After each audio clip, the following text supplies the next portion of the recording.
Ես խնդրում եմ այս գործով ինչպես սկսել այն գործընկեր Արսեն Բաբայանը իրան դիտարկեք որպես այսպես ասենք հիմնական սպիկեր։ Այո, մենք մեր գործընկերոջ հետ այսօր առավոտյան միացանք իրավապաշտպաններից ես եւ Սերգեյ Հարությունյան։ Կարծում եմ Արսենը ամեն ինչ ներկայացրեց։ Մի հանգամանքի մասին եմ ուզում շեշտել,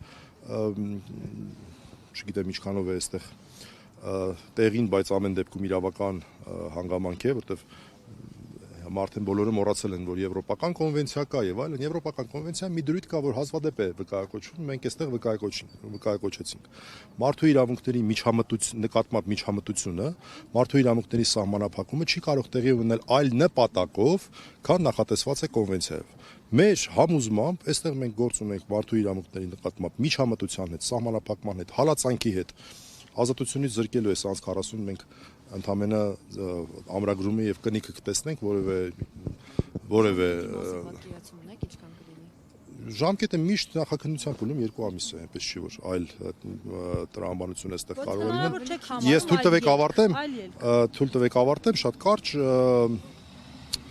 մենք պնդում ենք, որ այստեղ այդ հազվադեպ պատահող բանն է, որ ակնհայտ 18-րդ հոդվածի արկայությունն է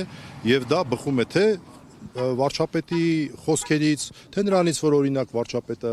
ըստ էության չհերքեց եւ կարելի ասել նույնիսկ հաստատեց ազգային անվտանգության ծառայության կողմից ծեսին եւ հայ առաքելական եկեղեցու գործերին միջամտելու հանգամանքը մասնավորապես պետք է զեղչվի թե չպետք է զեղչվի վեհապար հայրապետի եւ թեմակալ առաջնորդի հիշատակությունը, այս ամենը մեզ հիմք է տալիս շատ հստակ, շատ ավելի ամուր հիմքերով պնդել, որ մենք գործ ունենք բացարձակապես այլ նպատակով մեկուսացնելու հանցագործության հետ չկապված նպատակով Արշակ Սրբազանին մեկուսացնելու հստակ խնդրի հետ։ Ինչ վերաբերում է բուն արարքին, ապա գործընկերս ներկայացրեց, այդտեղ շատ բաներ չկա ասելու,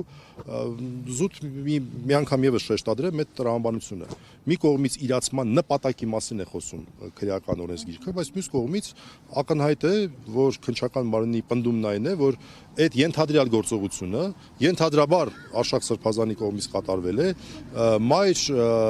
աթոռ ներխուժած այդ մարդկանց այդտեղից դուրս անելու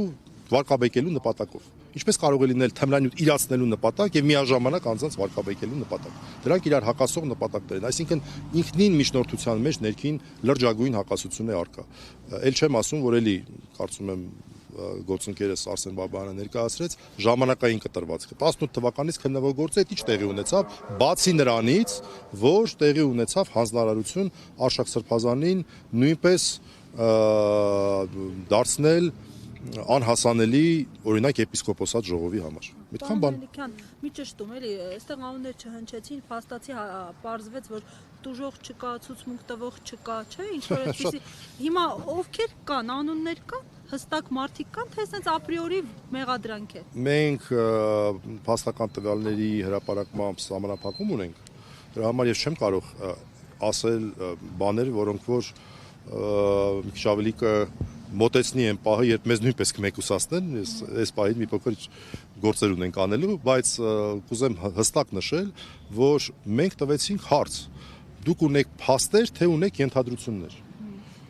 Մեղմ ասած, պատասխանը մեզ չէր բավարարում։ Մենք կարող ենք ցանկացած տրամաբանության, փիլիսոփայության, իրավական բնույթի, իրավական առարկաների դասակարգ վերցնել եւ հստակ տարբերակել փաստերը ենթադրություններից։ Մենք փաստ այն մասին ներողություն, ես փաստ եւ ենթադրություն ասացի, ներողություն, այլ բառեր պետք է ասեի։ Տվյալ, փաստական տվյալ եւ ենթադրություն, փաստական տվյալ եւ ենթադրություն։ Մենք չունենք որևէ փաստական տվյալ այն մասին, որ Արշակ Սրբազանը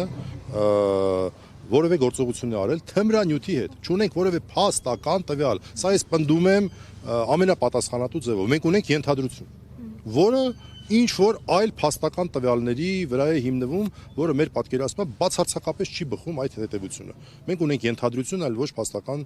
տվյալ։ Եվ մենք այդ հարցը շատ ուղիղ ենք տվել եւ քննիչների պատասխանը մեղմ ասած մեզ չի բավարարում, որովհետեւ սա սև ու սպիտակի հարց է, կամ կա կամ չկա։ Լավ, մի բան էլ էլի ճշգրտենք, որովհետև տարբեր տեղեկություններ ստացանք Կարեն Պետրոսյան անձի հետ կապված, նոր հայրապետ, նոր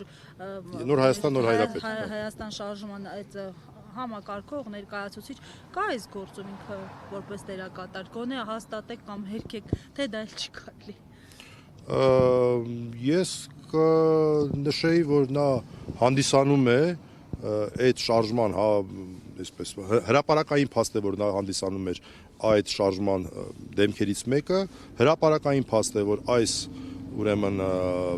մեղադրանքը կապված է այդ շարժման ներկայացուցիչների կողմից դիվանատունը ըստ էության գրավելու, անպատիժ գրավելու, որևէ մեկը պատասխանատվության չենթարկվեց, անպատիժ գրավելու փաստերի հետ, այստեղից դուք կարող եք շատ հստակ հետևություններ անել։ Լավ, որպես իրավապաշտպան էլ ընդհանուր դիտարկելով Չէ, ես այն պահին, երբ որ միացա գործին, նայեք, հիմա այս մարդը ԿՊԵ-ական